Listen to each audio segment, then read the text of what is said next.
What's up, everybody? It is DJ The Sports Blurred, and I am back. Hopefully you miss me. I'm in my basement, so you know what that means. I got the football. Let's go time.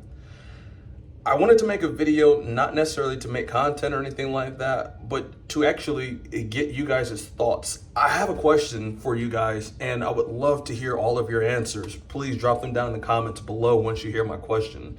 You know, for all of you guys who track my channel, I thank you. As you guys know, I took about a 6-month hiatus from just making YouTube videos. And the first video I made when I came back was this one.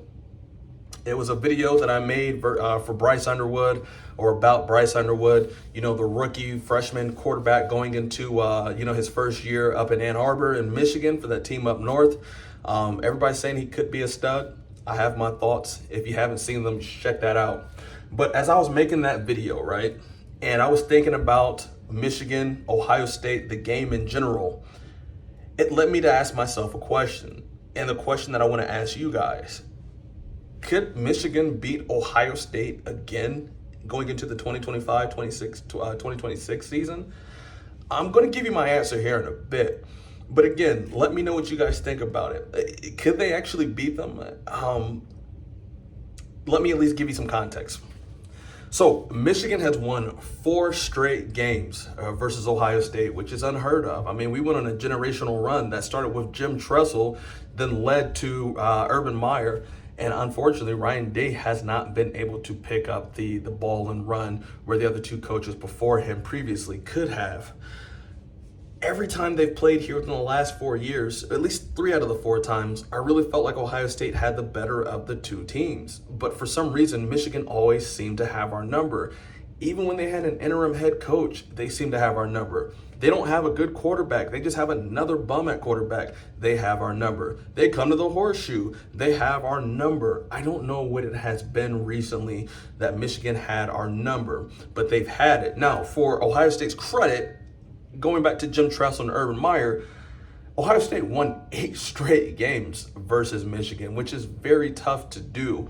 And a lot of my Michigan friends at that time were like, well, the game doesn't really mean much to us. I mean, you guys are the ones who take it seriously. I mean, Michigan's a great educational school. It's one of the best in the country. But as Michigan has actually started to turn around and win, all of a sudden, they're coming out the woodwork and talking about how great a football program Michigan has. And I was watching the Big Ten Media Day. I watched this kid, man, from Michigan. He's an absolute stud. His name is Derek Moore. This is what he had to say about Ohio State and what he thought about it. Go ahead. Watch Ohio State beat First, I'd like to, I congratulate them on the win, but you know it's not no real win if y'all ain't beat us. So, but I'm gonna congratulate them when they win. But this year is gonna be different.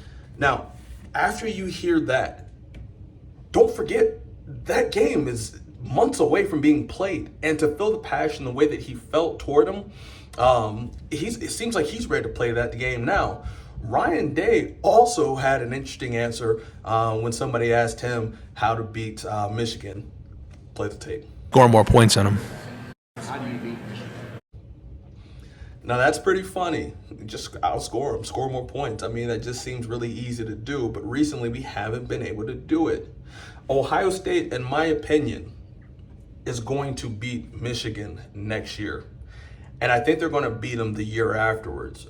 But if Bryce Young is who they say he is, we might have some problems the year after, or maybe even the year after that if Bryce decides to stick around.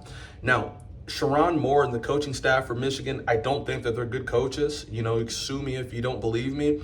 I think they're mediocre at best. When you compare them to Ryan Day and what he has going for his coaching staff, I mean, for goodness sakes, we brought in Matt Patricia to be our defensive coordinator. I mean, are you serious? Matt Patricia, the guy who won multiple Super Bowls with Bill Belichick and Tom Brady, is now the defensive coordinator for Ohio State. Don't forget, obviously, Ryan Day has one of the best offensive minds in the game. Urban Meyer said it himself. It's the reason why Urban actually picked Ryan Day to be his successor as head coach for the Ohio State Buckeyes. But one thing that Ryan Day has lacked recently was just a clear identity for the team. Now, in the game at least, I think they've had a great identity throughout the season. And Ryan Day, he really picked up the ball and ran with it. Obviously, when we lost to Michigan in the Horseshoe last year, went on a generational run. I mean, to beat Tennessee, coming back the way that they did, really blowing them guys out. To come back, get your comeuppance against Oregon when you lost by a point versus them, to go on to the Cotton Bowl, beat Texas, and pretty much their backyard, en route to winning a national championship and beating Notre Dame. I mean, Ryan Day has it all. I mean, there's nothing he can't do except for hypothetically beating Michigan right now. But I think all that's going to change. And I don't think Ryan Day is going to be here for much longer. And when I say here, I mean in Columbus as head coach of the Ohio State Buckeyes. I think Ryan Day has his sights set for the NFL. And I think he's going to be a great NFL coach. He's probably going to be a better NFL coach than he was a college coach.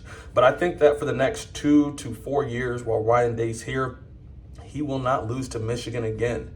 I really believe that. I don't think that anything that Sherrone Moore does, he does better than Ryan Day. I really don't even think that Sherrone Moore is a great X's and O coach. I feel like he's a great motivator. His guys seemingly will run through a wall for him. That only gets you so far, though. You might get 1 or 2 wins, but you're not going to dominate your rival because you can run through a wall. I don't believe that. So I would really be interested in hearing what you guys have to say. Do you guys think Ohio State will lose to Michigan? Do you guys think Michigan is going to be the better team? Do you guys think that Michigan's going to be able to springboard off these last 4 wins and all of a sudden start dominating the series even more than they already have?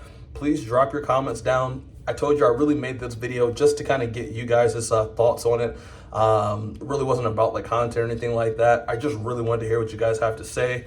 To all you Michigan fans in my comments, bro, I want to tell y'all something. I cannot wait, absolutely cannot wait to play you guys this year, man. I think we got one for you. I think we're going to go up to Ann Arbor and beat you guys by at least 2 touchdowns.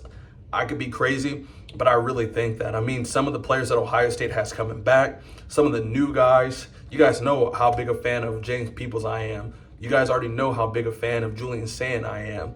I think that what we have coming together for this season, no one in the country is going to be able to match. Maybe Texas, if Arch Manning's going to be any good, maybe they do because they have the weapons all around them. But I don't think anybody has an answer for what Ohio State's getting ready to drop this year. Anyways, let me know what you guys think down in the comments below. If you guys are still here, I can't thank you guys enough for hanging out with me. It's late tonight. I just got off work. It's about 10:30, but I really wanted to put this video out because I wanted to hear your guys' thoughts. Love hearing from you guys, man. You guys are some of the smartest football fans outside of Michigan fans. You guys are the smartest college football fans I've ever met. And I'm not just saying that because I'm making a video right now. I really love hearing from y'all. You guys have a good night. Take care.